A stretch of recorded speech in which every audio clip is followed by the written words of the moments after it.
നാരായണീയം അമൃതം ദശകം 43 തൃണാവർത്തവതം. കണത്തിൽ കനക്കിன்றான் கண்ணன் எனையோதை தரையில் இறக்க கணக்கென கவர்ந்து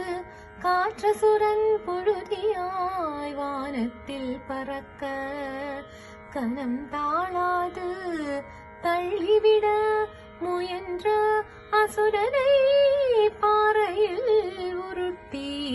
பிணமாக்கி நீ புண்ணிய நீவி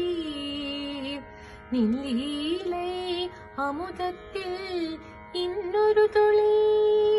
குருவாயூர் தன்னிலே குடிகொண்ட மன்னனே குருவாயூரப்பனே தீராத நோய் தீர்த்து வாராமல் காப்பார் என்னாலும்